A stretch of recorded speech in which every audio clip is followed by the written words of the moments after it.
18 नवंबर 1962 का दिन भारतीय सेना के स्वर्णिम इतिहास में एक खास स्थान रखता है। इसी दिन भारतीय सेना की सबसे पुरानी रेजिमेंट में से एक 13वीं कुमाऊं रेजिमेंट के लीडर मेजर शैतान सिंह जी और उनके मात्र 123 वीर यादव जवानों की टुकड़ी ने 1700 चीनियों को मौत के घाट उतार दिया। अहिरवाल टुकड़ी के इन जवानों ने चीन की सेना पर ऐसा ताबड़तोड़ हमला किया कि इन चीनियों के हाथ पांव फूल गए। इन वीरों की इस रेजिमेंट का जयघोष था पराक्रमो विजयते, और इन 123 जवानों ने चीनियों को इस कदर धोया कि ये शब्द जैसे मानो इसी रेजिमेंट के लिए बना हो। 1962 का साल भारत के लिए बेहद ही चुनौतीपूर्ण रहा। हिंदी चीनी भाई भाई के नारे लगाते हुए चीनी सैनिक धीरे धीरे भारतीय इलाकों में घुसपैठ करने लगे। देखते ही देखते चीन ने भारत के विरुद्ध युद्ध छेड़ दिया। हजारों किमी लंबी भारत चीन की उस विशाल सीमा पर लड़ाई छिड़ चुकी थी। सीमित संसाधनों और हथियारों के बावजूद भारतीय सेना के हौसले बुलंद थे। वैसे तो इस युद्ध में भारतीय सेना की बहादुरी के कई किस्से मशहूर हैं, लेकिन मेजर शैतान सिंह और उनकी कुमाऊं रेजिमेंट के अहिर वीरों की बहादुरी ने 18 नवंबर 1962 को ऐसा असंभव कारनामा कर दिखाया कि जिसके बाद इन वीरों पर एक मशहूर गाना लिखा गया कि थी खून से लथपथ काया, फिर भी बंदूक उठा के 10-10 को एक एक ने मारा। आइए डिमांडिंग पंडित के साथ चलते हैं रेजांगला के महायुद्ध के उस काल में, जहां मात्र 123 सिपाही हजारों चीनियों के सामने अपनी अंतिम सांस तक दीवार बने खड़े रहे, पर किसी भी शत्रु को हमारे देश की सीमा में पांव न रखने दिया। उम्मीद है आपने इस वीडियो को लाइक कर दिया होगा। चलिए शुरू करते हैं। साल 1962 के दौरान चीन ने भारत पर हमला कर दिया। ये ऐसा वक्त था जब भारत के रक्षा बजट में भारी कटौती कर दी गई थी, और इस समय भारत में एकमात्र हथियार बनाने वाले कारखाने को भी बंद करवा दिया गया था। भारत के सैनिकों के पास ढंग के कपड़े तक नहीं थे, और तो और भारत का पाकिस्तान के साथ एक ताजा युद्ध हो चुका था। ऐसी स्थिति का फायदा उठाकर चीन ने भारत की सीमाओं पर अचानक हमला कर दिया। भारत की सीमाओं पर चीन भारी पड़ने लगा था। तभी जम्मू कश्मीर के बारामुल्ला में एक सैनिक बटालियन को एक नोटिस मिलता है कि आप लोग लद्दाख की चुशुल घाटी के रेजांगला दर्रे पर जाओ और भारत की सीमाओं पर तैनात हो जाओ।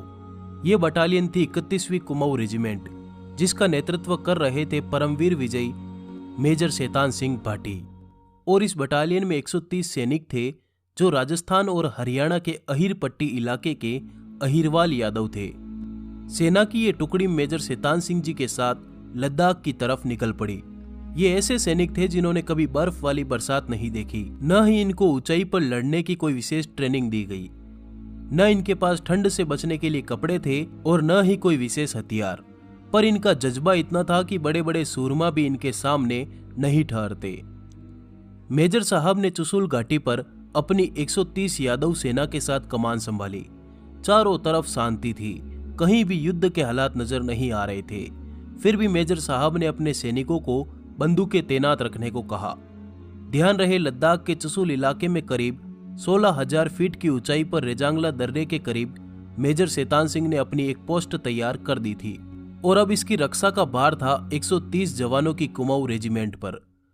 चीनी सेना की बुरी नजर हमेशा चुशुल पर लगी रहती थी। वो किसी भी हालत में चुशुल इलाके को अपने कब्जे में करना चाहते थे, जिसके चलते चीनी सैनिकों ने भी इस इलाके में गुपचुप डेरा डालना शुरू कर दिया। इसी के साथ जब अक्टूबर 1962 में लद्दाख से लेकर अरुणाचल प्रदेश तक भारतीय सैनिकों के पांव उखड़ गए और चीनी सेना भारत की सीमा में घुस आई थी, तब रेजांगला में ही एकमात्र ऐसी लड़ाई लड़ी गई जहां भारतीय सैनिक चीनियों पर काल के समान टूट पड़े। 17 नवंबर को 3000 चीनी सैनिकों ने रेजांगला में तैनात भारतीय सैनिकों पर जबरदस्त हमला कर दिया। इसी का जवाब देते हुए मेजर शैतान सिंह जी ने भी फायर का आदेश दिया। धमाधम गोलियों की बरसात के बीच चीनी सेना नीचे खिसकने लगी। तभी दूसरी तरफ से 2000 सैनिकों की एक और चीनी सेना ने हमला कर दिया। लगातार फायरिंग के बाद भारतीय सैनिकों की गोलियां खत्म होने लगी, तो जवान धर्म सिंह यादव ने हाथों से युद्ध लड़ना शुरू कर दिया। इन्हीं को देखते हुए भारतीय सैनिकों ने चीनियों पर एक साथ हमला कर दिया। चीनी सैनिक हर तरफ से मात खाने लगे। इसी के बाद चीनी सैनिकों ने एक प्लान के तहत रेजांगला में तैनात भारतीय सैनिकों को दो तरफ से घेर लिया। जिसके चलते भारतीय सैनिक अपने तोपों का इस्तेमाल नहीं कर पाए। लेकिन ब्रेन पिस्टल के जरिए भी कुमाऊं रेजिमेंट की 123 जवान चीनी सेना की तोप, मोटार और मशीन गन से मुकाबला कर रहे थे। इन जवानों ने अपनी बहादुरी से बड़ी तादाद में चीनी सैनिकों को मौत के घाट उतार दिया। लेकिन चीनी सेना लगातार अपने सैनिकों की मदद के लिए पीछे से और ताजे सैनिक भेजे जा रही थी। मेजर शैतान सिंह खुद सेना की 5 प्लाटून पर पहुंचकर अपने जवानों की हौसला अफजाई कर रहे थे। इसी बीच कुमाऊं रेजिमेंट के लीडर मेजर शैतान सिंह जी गोलियां लगने से बुरी तरह जख्मी हो गए। तभी सिपाही चंद्रपति यादव और किशन सिंह मेजर साहब को संभालो बोलते हुए मेजर शैतान सिंह को उठाकर सुरक्षित स्थान पर ले जा रहे थे। तभी चीनी सैनिकों ने उन्हें देख लिया। मेजर साहब अपने जवानों की जान किसी भी कीमत पर जोखिम में नहीं डालना चाहते थे। उन्होंने खुद को सुरक्षित स्थान पर ले जाने से साफ मना कर दिया। तभी मेजर साहब ने रामचंद्र यादव से कहा, मेरे पेट में दर्द हो रहा है, मेरा बेल्ट खोल दो। पर जैसे ही रामचंद्र ने मेजर साहब की कमीज में हाथ डाला, रामचंद्र ने देखा कि मेजर साहब की आंतें बाहर आ चुकी थी। इसी को देखते हुए सिपाही रामचंद्र ने मेजर साहब को बोला कि सर, अगर बेल्ट खोला तो सारी की सारी आंतें बाहर आ जाएगी। जख्मी हालत में ही शैतान सिंह जी अपने जवानों के बीच ही बने रहे। वहीं पर अपनी बंदूक को हाथ में थामे मेजर शैतान सिंह जी शहीद हो गए। फिर भी लगातार 2 दिनों तक भारतीय सैनिक चीनी सेना के सामने दीवार बने खड़े रहे।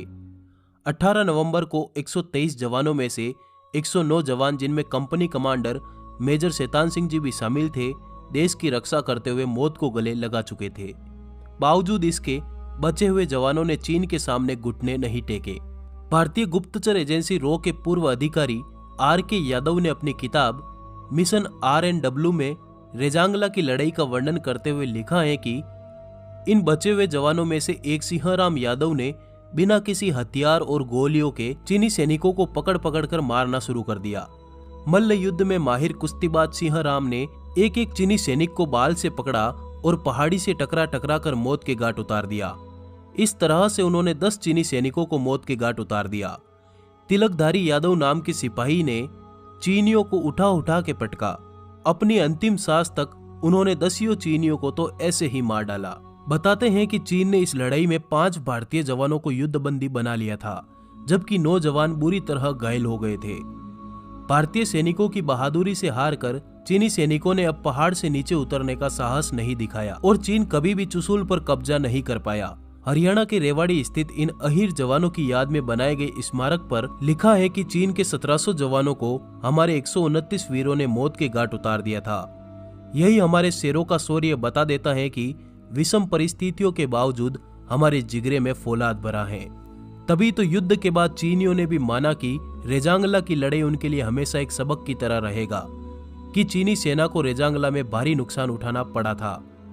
वीर गति को प्राप्त हुए मेजर शैतान सिंह जी को मरणोपरांत देश के सबसे बड़े पदक परमवीर चक्र से नवाजा गया।